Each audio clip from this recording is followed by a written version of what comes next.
Hello, everyone. Welcome back to Leadership Talks for Emerging Leaders. Leadership Talks is a podcast hosted by Leadership Card, a leadership coaching training organization.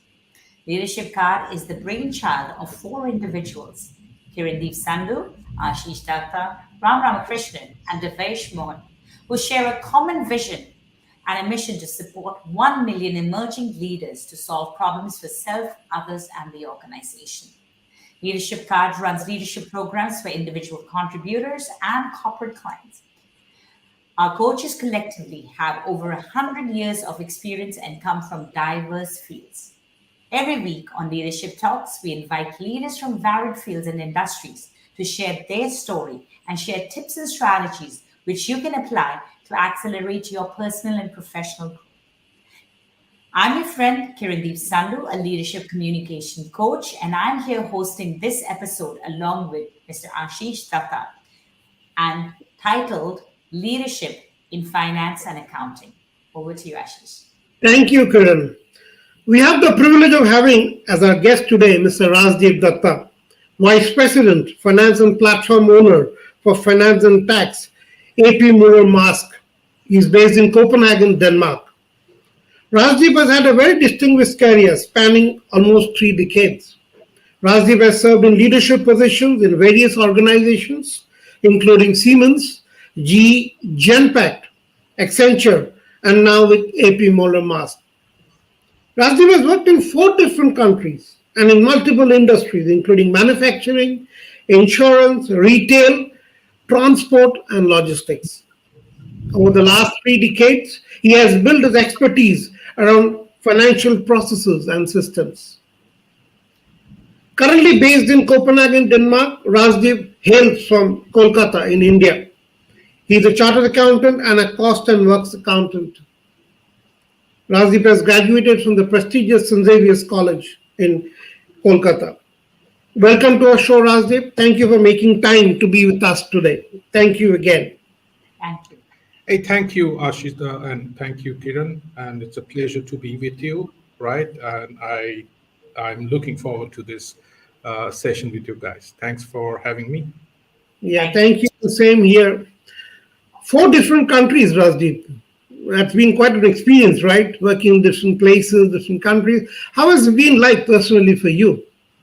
So I look at it in 2 ways, personally and professionally, how it has impacted me. Personally, since childhood, I was a big adventure story buff. So going to different countries and experiencing different countries and places was like fulfilling my childhood dream. Professionally, as I got more exposed to different cultures, people, and their ways of life, I became more self-aware of my own biases, right? And that helped me open my mind towards the diversity that exists in this wide world. And we need to talk more about it as the organizations are becoming more global and the world is becoming more flat. That is a very important element to have that cultural diversity and understanding of the cultural diversity. And that has helped me a lot. Thank you so much, Rajiv. I didn't know you were an adventure story buff. That's something new that I'm coming to learn about you today. And profession, you make a very important point that you became aware of your biases. I think that's so very important to become more aware of yourself and how you do yourself. And of course, diversity, yes, true. Let me ask you a question which is in a way related to working in different countries, different bosses, dealing with different people. So, in your leadership journey, what has been the kind of challenges that you have faced? And how have you worked on them to become the kind of leader that you are today? I think that's a very good question. Honestly, when I started my career, I mean, the leaders were supposed to be invincible. They're like confident, alpha, right? Bold, smarter than the rest. Everybody should be looking up to them in awe. That was the kind of leaders we all wanted to be, right? And that we were surrounded by those kind of leaders. I mean, for example, Jack Welch and others, right? And they were known for their decision making, which were brutal, ruthless result orientation, right? And it was almost like people work for me, right? The team works for me. But however, when I started, and I also started role modeling myself towards that kind of a leadership, or I wanted to become that kind of a leadership. But somewhere, very silently, the demographic behaviors, the people who were coming, the inflow of the new talent in the workforce space, they were looking for something else. They were not looking for Jack Welch kind of leaders. They were not getting inspired by those leaders anymore. So what happened was over the time, I realized in through my mistakes and in a hard way that I'm losing talent. I'm losing talent because Yeah. they my ability as a leader to attract talent, a new talent into my organization is hamstrung by my belief in this kind of command and control uh, alpha leadership, right? And I had to go through a lot of self-reflection and deep thinking of why is this not working and what do I need to change. And it did not work till the moment I chose to change myself, and it was hard. It's never easy, and I have not finished the journey. It continues every day, right? So from being they work for me, the shift was to I work for them. I work for my team, and that has been the biggest challenge and revelation and shift I had to do. And I'm not yet done, honestly. Yeah, very true. Leaders are invincible. I think that's a very word. I can also resonate with that from my early days. So, and now it has come to, okay, you work for others, you don't work for me. I think that's a big change that we've had to go through and you've done. And it's always WIP, as we know, it's work in progress. What I really liked in what you said, Rajdeep, was the self reflection.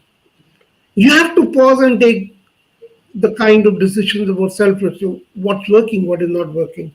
I think that's what we are doing, and that's what is a takeaway point for me from this. And in a way, it also addresses the fact when you say invincible to work for people, you also have to adapt to different leadership styles, correct? To modulate yourself, is it not? It is true because look, it is not just working in different countries. If I reflect over the past 10, 15 years, what has happened, I I have moved on having a team which is homogeneous in ethnicity and nationality. I have like today in my team, I think I have like people from 10 different nationalities working for me, Oh, right? And yeah. this is not today, but it has been happening for the past 10, 15 years that the organizations I have worked for, if you look at Siemens or later on GE, Genpact, and Maersk. These are very global organizations. They mobilize talent like anything, right? And eventually, as a leader, you will inherit talent from all parts of the world. The question is, can you take a cookie cutter approach in your interactive style and interact with everybody the same way? You cannot. It doesn't work because everybody comes with a different background, different uh, upbringing, grooming, different cultural background.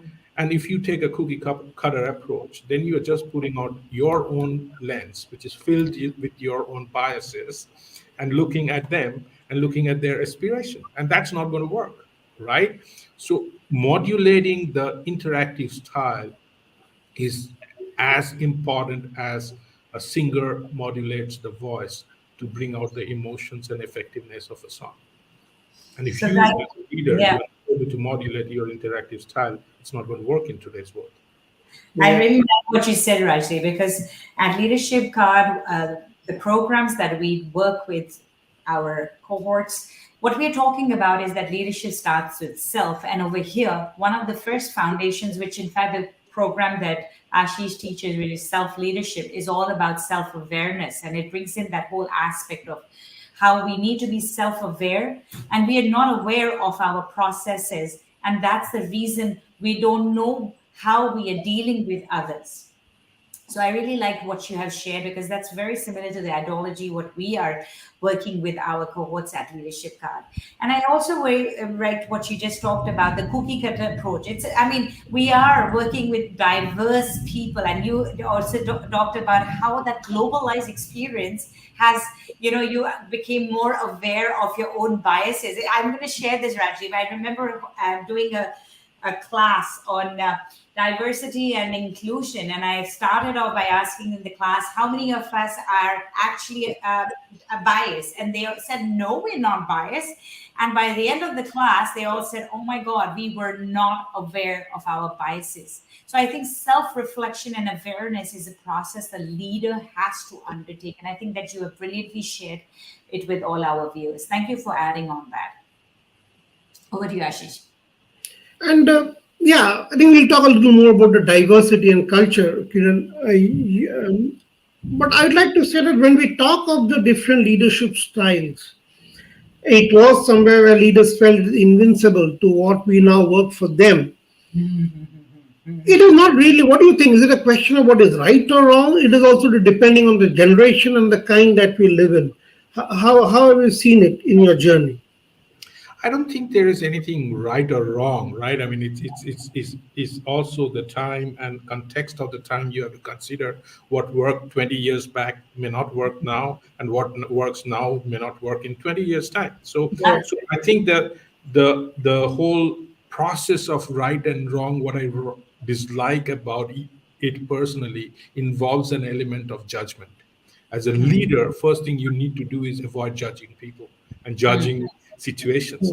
Judgment is the biggest pitfall of a leader. Don't judge, right? And I think when you get into this trap of right or wrong, you will end up invariably judging on one side or the other. And I think that's not a good one.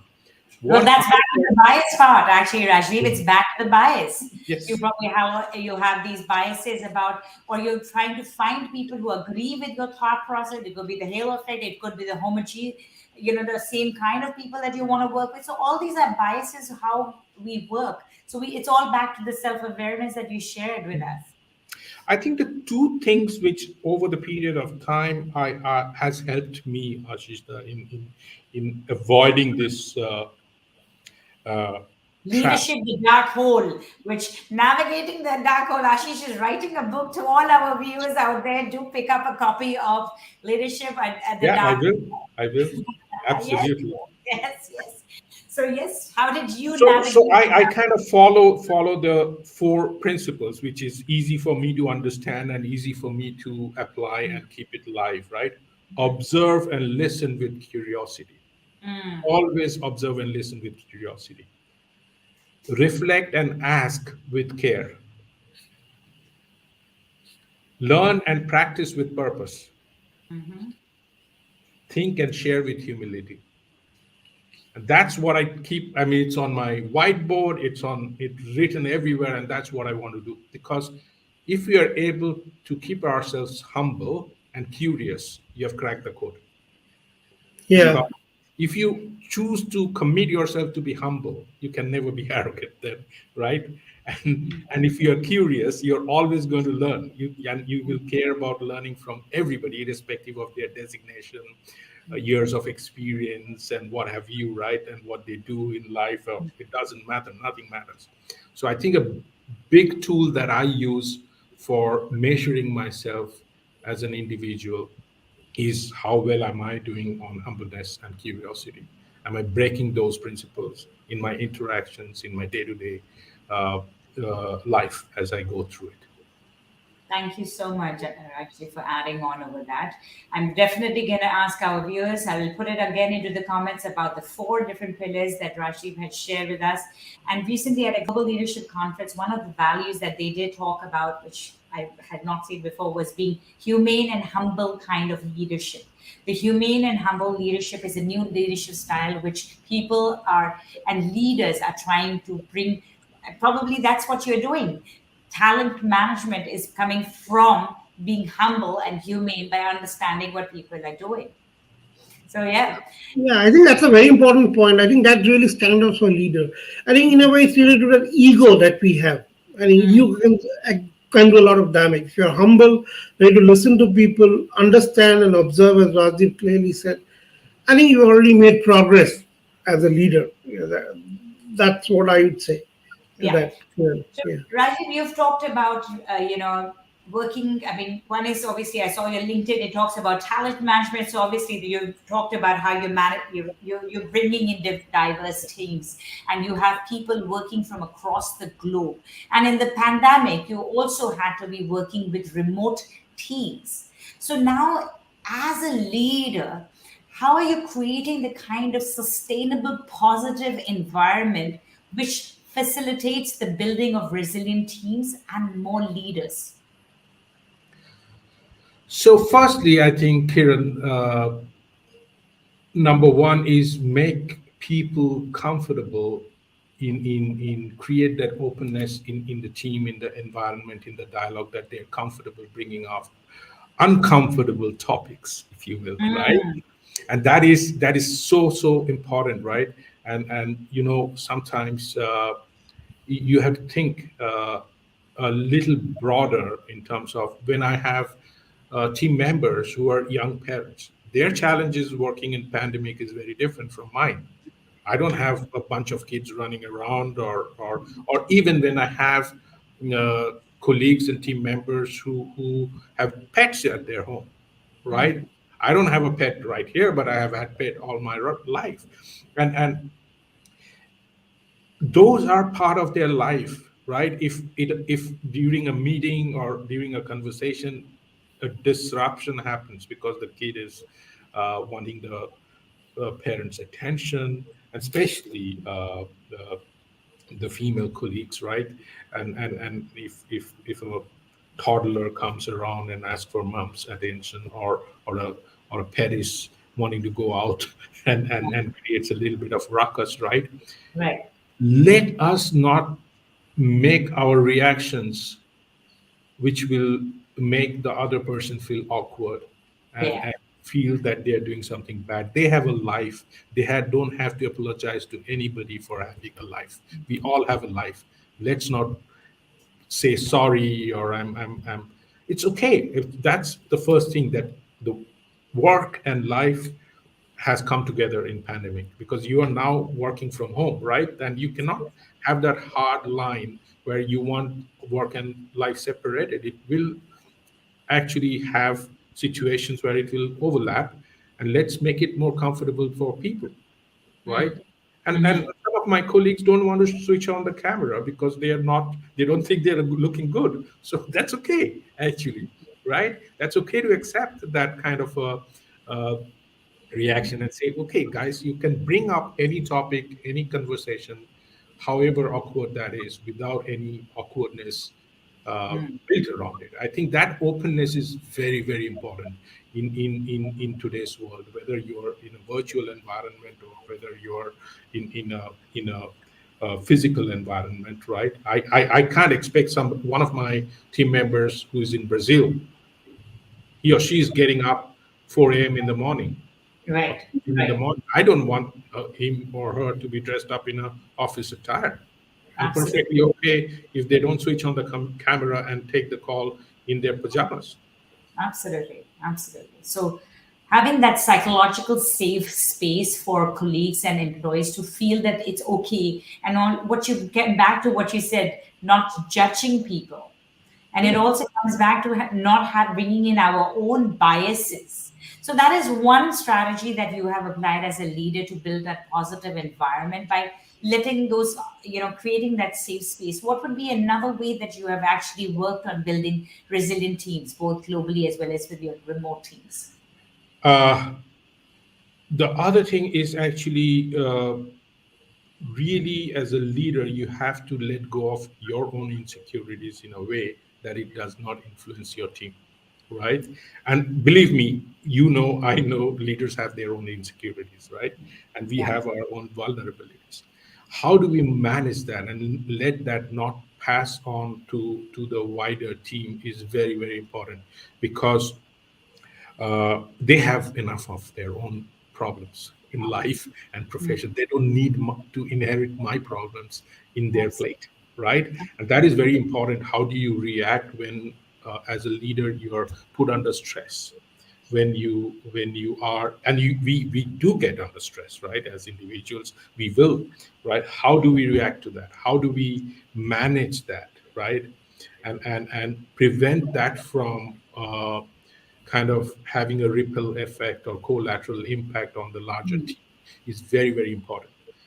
And the other thing which I think is, as an individual, what we need to do is to actually really care for the individuals in the team more than they care for themselves, Yeah. right?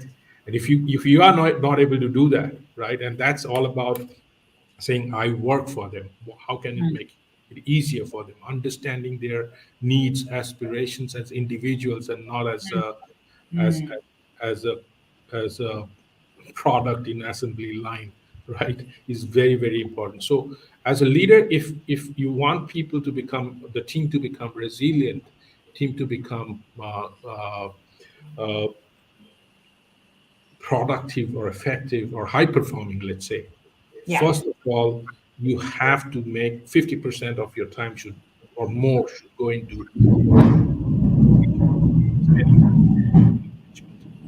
I mean, if I am not spending 50% or more of my time with people, Yeah. talking to them, and understanding them, and understanding their aspiration, challenges, and what are their uh, they're going through, then I don't deserve to be the leader.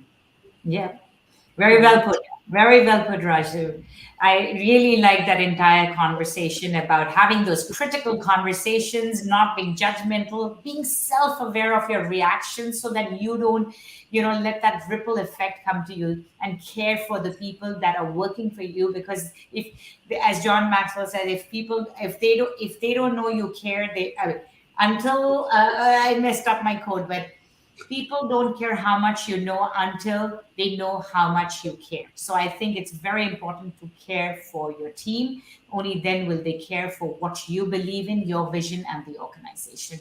Over to you, Ashish. And it, in fact, goes together with the theme he talked about, that I work for the people. I think that's what it is, and so very well put. I think our young leaders will definitely take a lot of pointers from this interview, I'm very sure. But Rajdeep, we are in the accounting profession, Mhm. accounting and finance, so in terms of various ways. The importance that it got in the earlier days to now has completely changed. The era of digital disruption has come into play. A lot of global alliances, compliances rather, sorry, then a lot of issues, accounting challenges have come into the fore. What do you think are those accounting challenges that we are facing today? And also, not to talk about share services and distributed team, because that was a norm, I would say, started even before the pandemic came, correct? So, what are the challenges that the accounting and finance industry today faces, and you think will come up in the future? And how, as a leader, you're preparing yourself and the team? Right. I think there is a very interesting book. If you guys get a chance, go through it, read about it. It's called The Factfulness. This book is all about the misperceptions that exist in the world around how the world is now and how the world is going to shape up, right? So all our perceptions are built upon the news and the articles that we get to read, and they only talk about the aberrations or inflection points. They never talk about what's happening on an average, right? Or in most of the normal cases. But I think what is given is very clear from our life experience that not just accounting and finance, but many other professions are going to get digitalized. Yeah. Because if you think about it and reflect back, what is accounting? And in terms of accounting, it is actually rule based. People will say, oh, we have accounting standards and we have auditing standards and they're very complex, da da da. But at the end of the day, they're all rule based. And most of it will get digitalized, right? As artificial intelligence evolves, as machine learning evolves, as technologies like blockchain and connected ledger evolves, it will get digitalized. It's a matter of time. It's not a Mm. matter of choice, Yes. right? So, Yes. so I think the challenge is for the current workforce and the future workforce. The challenge that I see is there needs to be significant upskilling of the workforce in the Absolutely. space of digital understanding. And that needs to happen, and I don't see that happening uh, across the board uh, enough. Mm. That will actually decide in the future, and the future could be 10 years, 15 years, 20 years, who remains relevant and who loses relevance, right? And it's Mm. always hard when you are, if you reflect back and think about professions which have don't exist anymore but used to exist 20 years back. I mean, every office used to have a stenographer Absolutely. Yeah. and a typist, and you don't have that profession anymore. What happened to that? Have you even stopped and reflected? That's a whole profession. Everywhere you had an office, you had the senior leaders having those professions. So I think it's going to change. That's one thing. The second part is, as we spoke earlier in the session about the globalization of the professions, right? Having understanding of cultural diversity, having the flexibility to work with multinational team members, understanding that they are different from you, being self-aware of the biases, that whole topic of diversity and inclusion, and your self-awareness about where you stand with respect to that, right? And managing it is going to become very, very important. And I don't think enough is happening yet as a broad-based intervention. So these two is going to impact not just finance and accounting, but every other profession. Uh, Mm. and I don't see that happening enough, honestly, in terms of intervention and upskilling of the future workforce.